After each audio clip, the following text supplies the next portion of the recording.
All right, a couple different things to cover today, including a long overdue review of Scriptum, a new high-definition Sega Genesis, and the beta of the new Discord store. And will it do anything to get you to invest? Now, a while ago on a live stream, a very generous viewer not only tipped quite well, but made a request, asked me to review the game Scriptum. It had not really been on my radar at this point. I had heard it was a great option for people who wanted a really authentic World War II alternative, something that would be the yin to the yang that was the current rendition of the new Battlefield. Now, I played first-person shooters a long time ago, hence the Boomer review. I grew up playing Unreal Tournament Edition, Doom, Quake 2, Quake 3 Arena, Turok, things like that. Modern-day shooters, things like Call of Duty and Battlefield, sure. I've played those, but I thought, well, I do enjoy kind of an authentic experience. So I've got a few hours into Scriptum, and my type of review isn't necessarily going to be an ultra in-depth review. It's going to be for Le Boomer, the weekend warrior, not the hardcore gamer. The cost of the game is roughly $30, and that kind of factors into my expectations of it. If the game had been $60 or $70, of course, the bar would be much higher. The sound, graphics, great. Good looking game, authentic looking. It's really immersive. You feel like you're really there in the moment. The gameplay itself is relatively easy to pick up once you spend a little time in the game, or you squat up with somebody who can show you the ropes. The replay value itself is solid if you like the co-op type gameplay.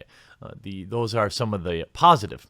Some of the negatives are, if you like single-player mode, which I do in general, because I like to play single-player mode. I'm one of the few people that still played it in Call of Duty and things like that, just to get used to the controls, and I like a little bit of story, even if it's short, because it feels like the second you jump into online play, the game is just different. It becomes about grinding nonstop, and I do enjoy just to unplug and play. So while it isn't supposed to be there, and it's reflected in the price, this was a negative for me. Another negative for me was really the co-op only type mode, which is kind of a 1A, 1B of not being able to have that single player mode or really anything you can do other than jump right in. Now, it's not to say that Scriptum has lied to us or misrepresented what they have to offer. But if I had to be fair about the game, I would say it looks, sounds, and controls great. Value-wise, for $30, I think it's a fair price and a fair game. Now, here's who the game is for, in my opinion.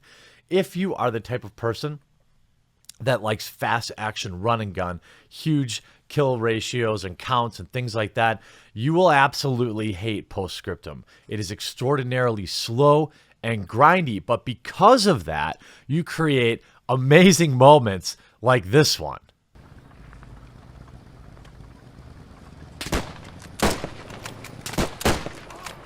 Yeah, eat it. Got one. I fucking got you, motherfucker. Ha! Nice. You shoot that thing so fast. Superior training.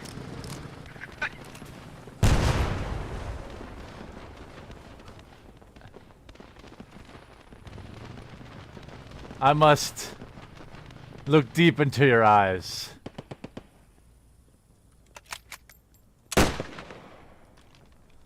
So the biggest negatives are that it's, in a way, unique, I guess. It targets only one specific type of player, in my opinion. You've got to love strategy. You've got to love working together. You've got to love knowing your role and doing your part as part of your squad. And this is a big chunk of gamers. So if you like these types of things, if you played a lot of CTF back in the day, or different game modes where you're working, strategizing with other people, constantly using your microphone, communicating with the rest of your team, this experience is amazing. It's in-depth. It's enthralling. It's exciting when the action happens. But if you watch the trailer, there's a lot going on. It seems more like that kind of Call of Duty or Battlefield firefight, when in reality, when you get into the game, it's much slower than that. I think had they had led with that, I would have kind of felt a little less bored right away. Jumping into the game or not having a tutorial can be kind of overwhelming. But overall, I think if you like co-op and if you like authenticity and kind of that old, like a truly authentic World War II game, you're going to feel this game is a strong 7.5 to 8 out of 10, in my opinion. My personal taste, not having single player mode, which again isn't their fault, probably cost them a point. Having to jump right in with no real tutorial and nothing, kind of, you're just jumping in green bean, that hurts it too. But other than that, and having some OP parts of the game and having some less populated servers at times, so the game can feel a bit like a walking simulator. Again, that's probably the part of the authenticity of it. My final score for Postscriptum is going to be a 7.25 out of 10.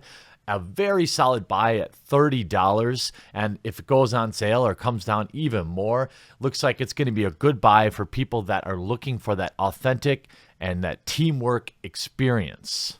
And now the same company that made the Super NT has started a pre-order for the Genesis NT. And this is truly a beautiful way to play old school games.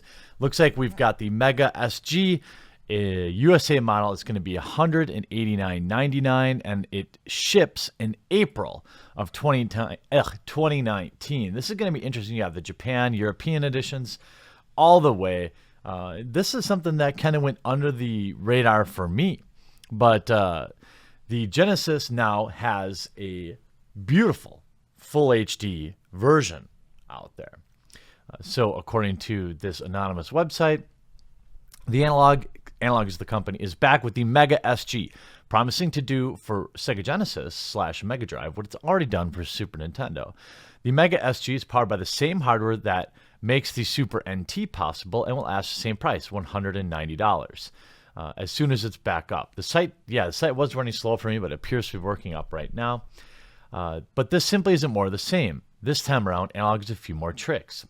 We want to do more with our systems. There's no question. We'd like to go through the video game history, especially a lot of the stuff that's especially or unlikely to ever get any OEM treatment from the original company, like Nintendo's doing, and make systems that are made with respect and care and attention to detail and allow people to celebrate and explore these platforms.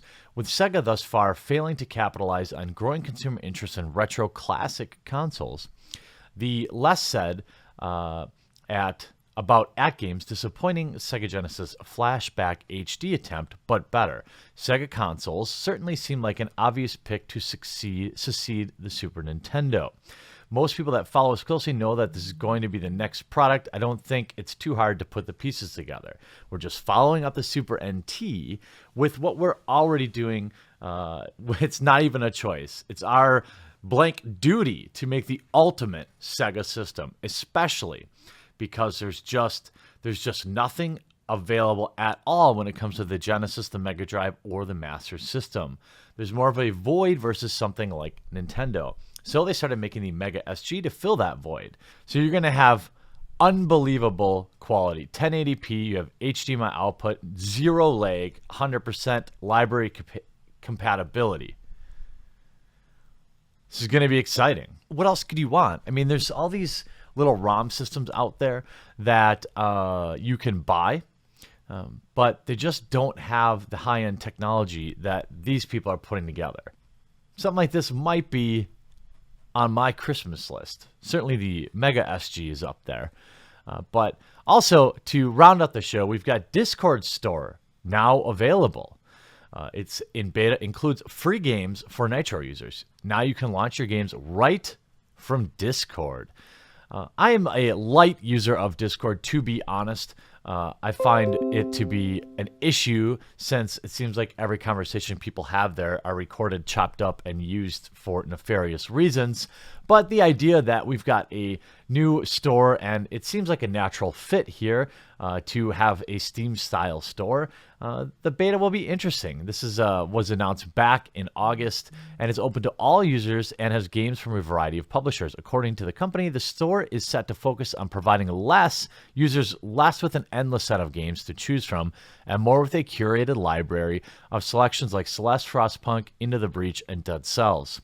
This will go along with a recommendation feature that will help players find out what their friends are playing or what Discord's own team is interested in. Also coming to the store are a few games that are, quote, first on Discord, meaning they'll be available exclusively on Discord store for a certain time. Now, that's going to be interesting. Discord is certainly looking to monetize. I don't blame them. This is probably not a bad way to go about it, but it'll be interesting to see as they generate more revenue if the mainstream media will continue to attack them. So later today, I'm going to do a bit of a live stream, just a chill, talk about today's news, relax stream, maybe play some video games. I hope I see you there. What's your thought on the new Sega Genesis, on the Discord store, and maybe your thoughts on my little mini boomer video game review? Definitely not something I think I'll be very good at, but I am honest, or I try to be a man of my word in terms of following through on something I promised to do. So I hope you enjoyed today's video. We'll talk to you again real soon.